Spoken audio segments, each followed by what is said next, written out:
The coffee cup slid first. Not dropped, not knocked over, pushed, slowly, deliberately, across the Formica counter by a hand that didn't belong to the man sitting there. "Hey, old-timer." Danny Rourke's voice settled across the Mojave-Sun diner like smoke, low, spreading, impossible to leave behind. "You actually fightin' something, or did they just hand you that jacket?" For a moment, no one moved.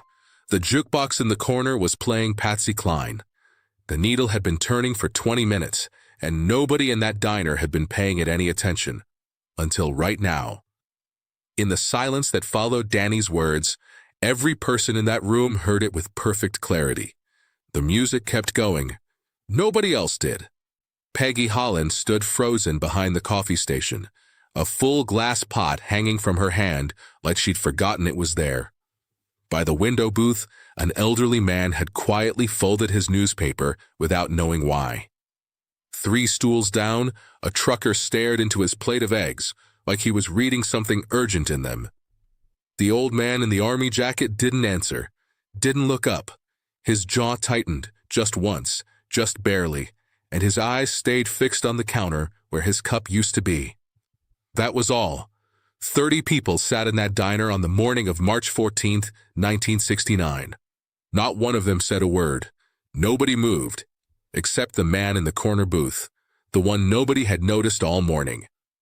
The man with large, still hands wrapped around a black coffee mug and a cream cowboy hat tilted just far enough back to see everything happening at that counter.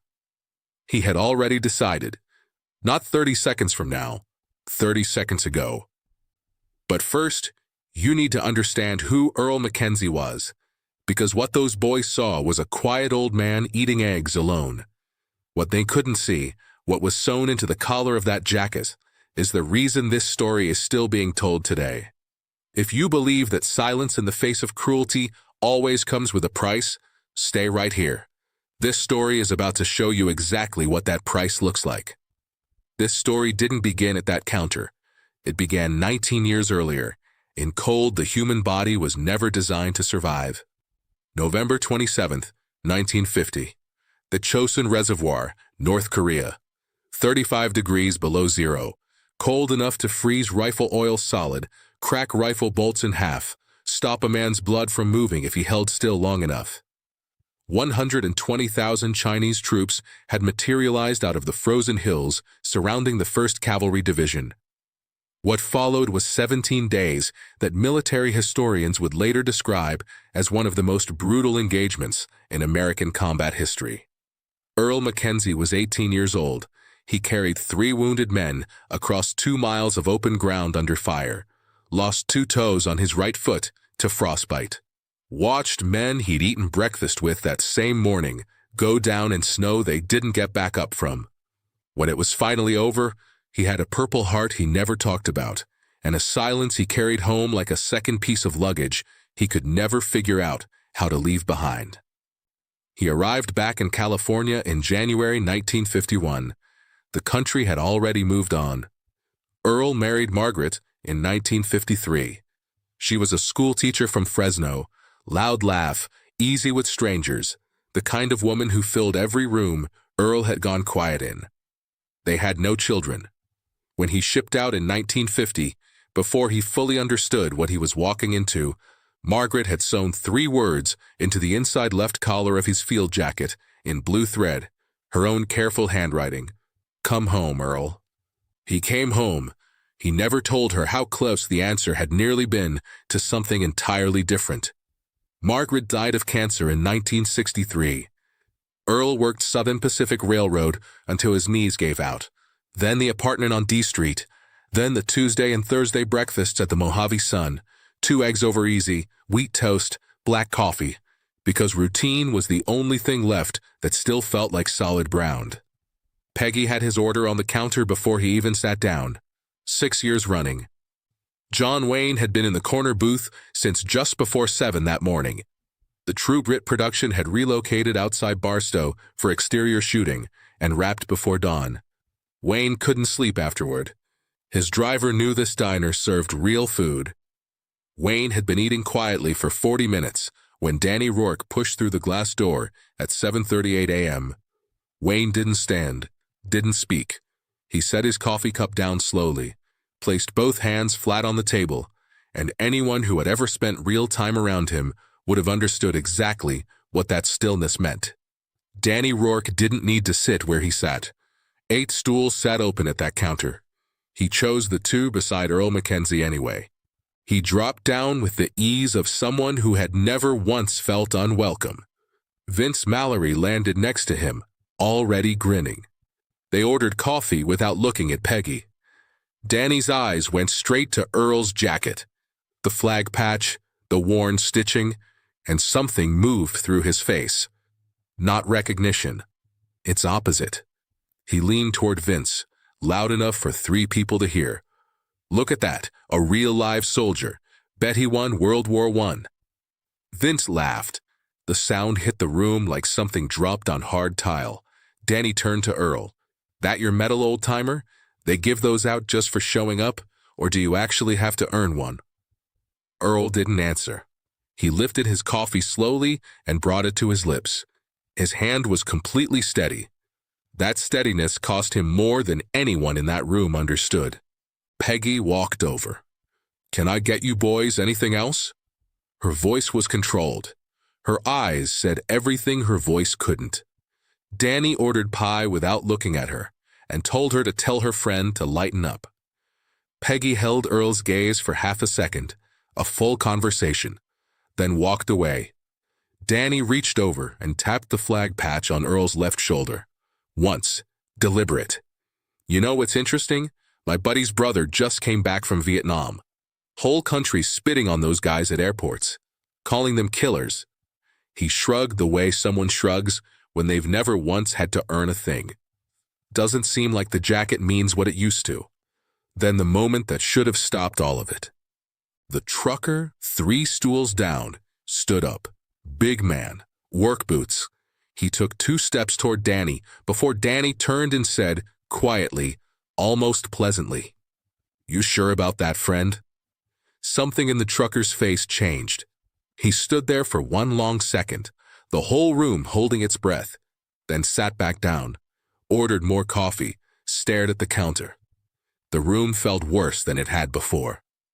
That was when Danny picked up the Purple Heart medal, sitting beside Earl's plate, turned it over in his fingers, held it up to the light like it was something he'd found on the sidewalk.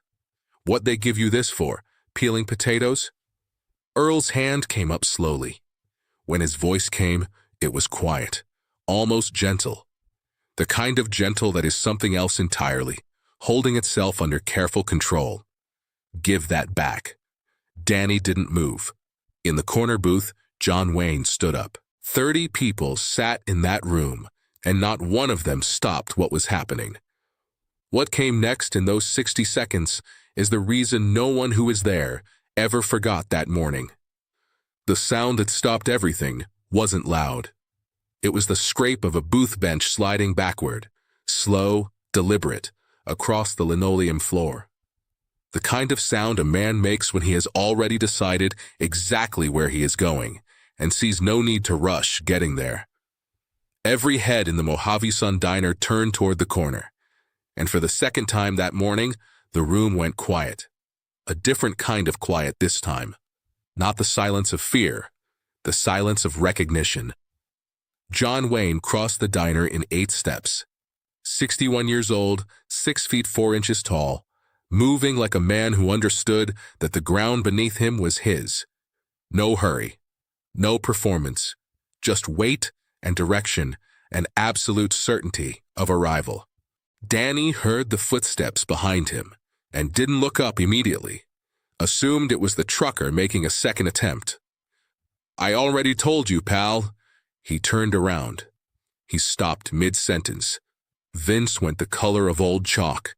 The Purple Heart was still in Danny's hand. Wayne stopped directly behind both of them.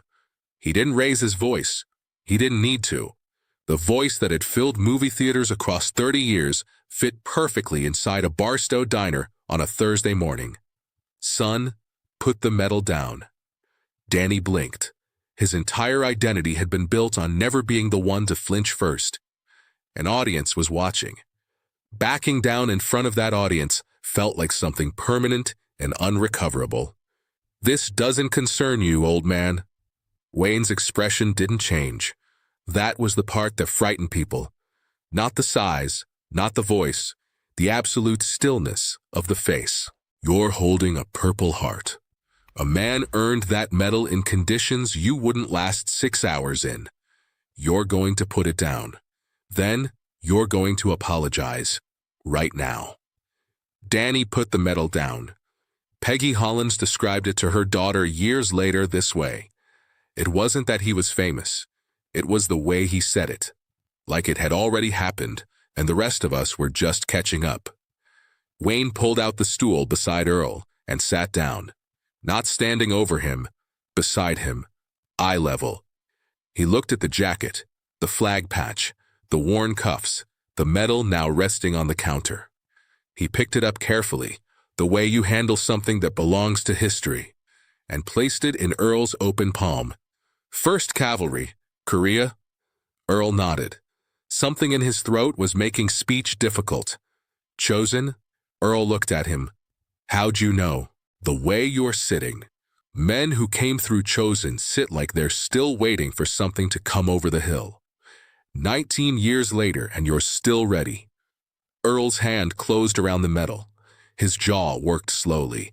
His eyes filled, not overflowing, not breaking, just filling the way a man's eyes fill when someone finally sees what he has been carrying alone for 2 decades. When he spoke, the words came out barely above a whisper. "Nobody ever said that to me before." Wayne placed one hand on Earl's shoulder, heavy, steady, the kind of hand that doesn't offer comfort so much as it confirms presence. They should have been saying it since 1951. He stood, turned to face Danny and Vince, the whole room watching now, completely still, nobody breathing quite right. "You're going to shake this man's hand. Tell him what you should have said when you walk through that door. Then you're going to leave. And you're going to think about this day for the rest of your lives. Because right now, the only people in this room who don't know who you really are is you." Danny Rourke shook Earl Mackenzie's hand. His voice cracked when he said he was sorry. Nobody in that diner ever fully agreed on whether the crack was genuine shame or wounded pride finally giving way. But the handshake was real. That part, everyone remembered. The glass door swung shut behind them. The jukebox kept playing. It had been playing the entire time. The glass door swung shut, and the diner breathed again. Not all at once. Slowly, table by table, stool by stool, like a room remembering how to be a room. The jukebox had cycled from Patsy Cline to something nobody caught the beginning of. Outside, a delivery truck rolled past on the highway without knowing what had just happened inside.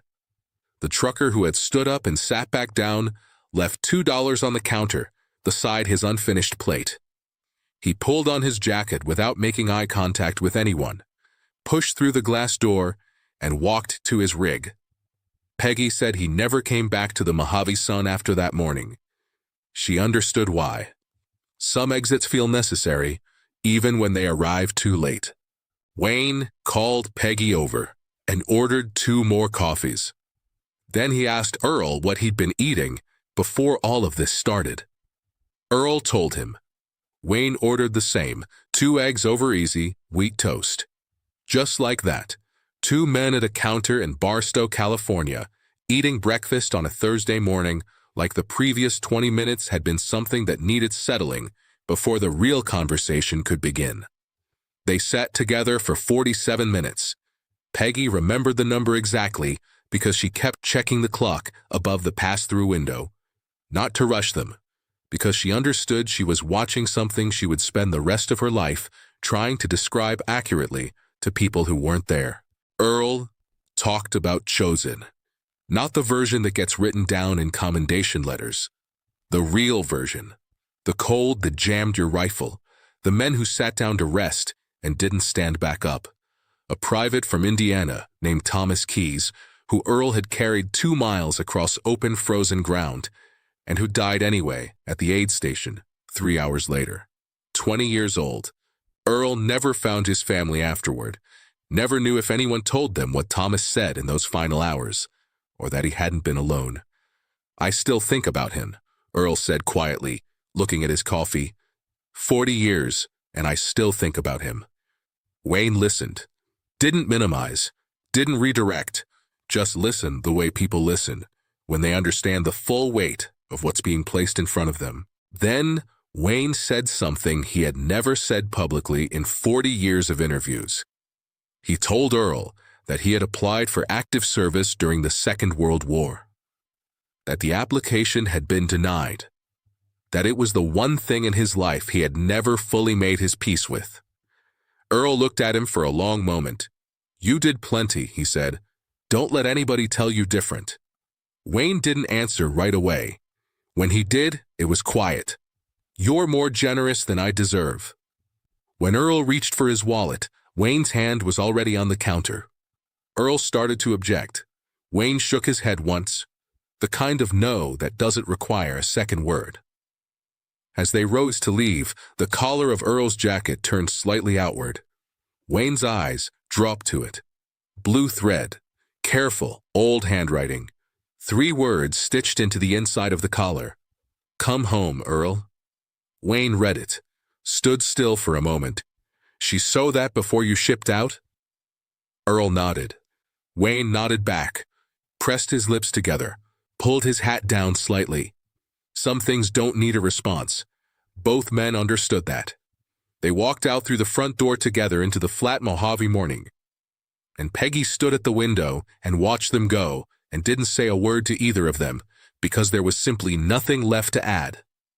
What John Wayne did next, quietly, without a single phone call to a publicist, without one word to the press, is the part of this story most people have never heard. And it's the part that changes everything. 3 weeks after that morning, Earl Mackenzie received a letter at his apartment on D Street. No return address on the envelope. Inside, a single folded page. No letterhead, no introduction, just a name, Ruth Keyes Abernathy, Fort Wayne, Indiana. A phone number and one handwritten line beneath it. "He came home, just not the way you planned. That still counts." No signature. Earl sat at his kitchen table and read it 3 times. Then he set it down and stared at the wall for a long time. He knew. Wayne's production assistant, a man named Robbie Clark who worked alongside him through the late 60s and into the 70s, confirmed the details in a 1987 oral history of the True Grit production. Clark said Wayne had spent 3 evenings on the telephone, alone, no publicist, no assistant, working through Veterans Records offices and the Department of Defense, tracking down the family of a private from Indiana named Thomas Keyes, who had died at a Korean War aid station in December 1950. No announcement was made. No reporter was called. Clark said Wayne never mentioned it again after asking him to locate the right phone numbers. Earl called Ruth Keyes Abernathy in April 1969. They spoke for 2 hours. Ruth had known only that her brother died. Not where, not how, not whether anyone had been with him. Earl told her everything. The frozen ground, the 2 miles, what Thomas had said when he was still conscious, that he had not been alone at the end. Ruth was silent for a long time after that. When she finally spoke, her voice was steady. "I've been waiting 20 years for someone to call." They wrote letters for 6 years. Peggy noticed the change in Earl. Like something he'd been carrying got a little lighter, she said. Not gone, just lighter. John Wayne never told a single reporter what he had done. The only reason any of it survived was because Robbie Clark mentioned it briefly in that 1987 oral history. And because Peggy Hollins, the night of March 14, 1969, had pulled a small notebook from beneath the counter and written down everything she had seen before she went home. Because something told her this was the kind of morning that deserved to be remembered exactly as it happened. What those 2 men left behind, and what was found on Earl's nightstand the day he died, is how this story ends. Earl Mackenzie died in Barstow in 1984. He was 82 years old. The paramedics who came to his apartment on D Street found 3 photographs on his nightstand. Margaret, a black and white army portrait of Thomas Keyes that Ruth had mailed him in 1970, and a paper napkin from the Mojave Sun, creased from years of folding, on which someone had written, "They should have been saying it since 1951. John Wayne died on June 11, 1979. Several veterans attended his funeral with no connection to Hollywood. Nobody questioned why they were there. Peggy Hollins retired from the Mojave Sun in 1991. At her retirement party, she brought the notebook and read the entry from March 14, 1969, aloud. When she finished, she said simply, "A lot of famous people ate at that counter. Only one of them ever made me understand what famous was supposed to mean." Wayne once said that courage is being scared to death and saddling up anyway. He wasn't talking about a movie set. He was talking about a man in a faded green jacket who had saddled up 19 years before and never fully climbed back down. Some people spend their whole lives waiting for someone to finally see what they survived. Earl Mackenzie waited 19 years. It took 60 seconds and one man willing to stand up from a corner booth. That is all it ever takes. If this story stayed with you, share it with someone who needs to hear it. These stories only survive when we refuse to let them go.